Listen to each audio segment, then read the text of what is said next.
Hello and good evening. Welcome to Chapel Hill Sunday Family Evening Devos for May 2nd. I'm glad you're here. Let us dig into our story.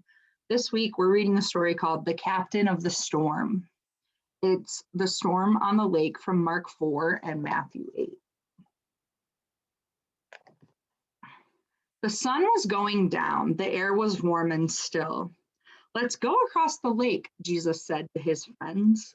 Jesus had been helping people all day, and now he was tired. So they left the crowds at the shore and set out in a small fishing boat. Jesus climbed into the boat to take a nap. As soon as his head touched the pillow, he fell fast asleep. It was a beautiful evening. The gentle breeze rustled the sails. The friends were chatting happily as they headed out into the middle of the lake. Everything was perfect, just right for a nice, quiet sail.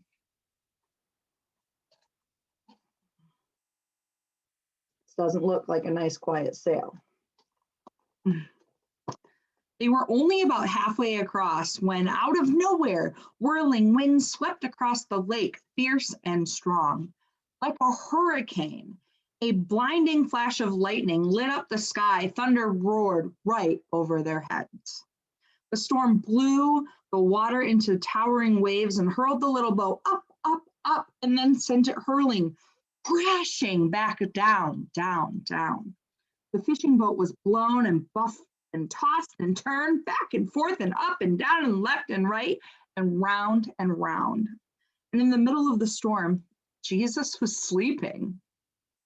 Now, Jesus's friends had been fishermen all their lives, but in all their years fishing on this lake, they never once had seen a storm like this. No matter how hard they struggled with their ropes and sails, they couldn't control their boat. This storm was too big for them.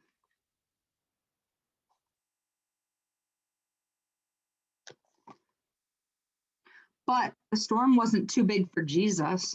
"Help," they screamed. "Wake up, quick, Jesus." Jesus opened his eyes.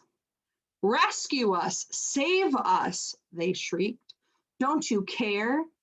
Of course, Jesus cared, and this was the very reason he had come, to rescue them, to save them. Jesus stood up and spoke to the storm. "Hush," he said. That's all. And the strangest thing happened.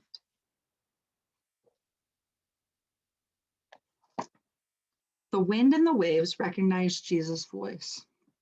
They hadn't heard it before. They had heard it before, of course. It was the same voice that made them in the very beginning. They listened to Jesus and they did what he said. Immediately, the wind stopped. The water calmed down. It glittered innocently in the moonlight and lapped quietly against the side of the boat as if nothing had happened. The little boat bobbed gently up and down. There was a deep stillness and a great quiet all around. Then Jesus turned to his wind-torn friends. "Why are you scared? Did you forget who I am? Did you believe your fears instead of me?" Jesus' friends were quiet. As quiet as the wind and the waves, and into their hearts came a different kind of storm. "What kind of man is this?" they asked themselves anxiously. "Even the wind and waves obey him." They said because they didn't understand. They didn't realize yet that Jesus was the Son of God. Jesus' friends had been so afraid. They had only seen the big waves. They hadn't forgotten that if Jesus was with them, then they had nothing to be afraid of, no matter how small their boat or how big the storm. What are the storms in your life? And what has God sent as your boat? So, in other words, what things have been hard in your family or at school, and how has God rescued you? It doesn't always look like taking the problem away. God sends a solution, or God gives you the ability to find a solution or to see a way out, or send someone in your life to help you through. What are those storms and what are those boats? Obviously, we've all been through quite a storm this past year with the pandemic. What have your boats been?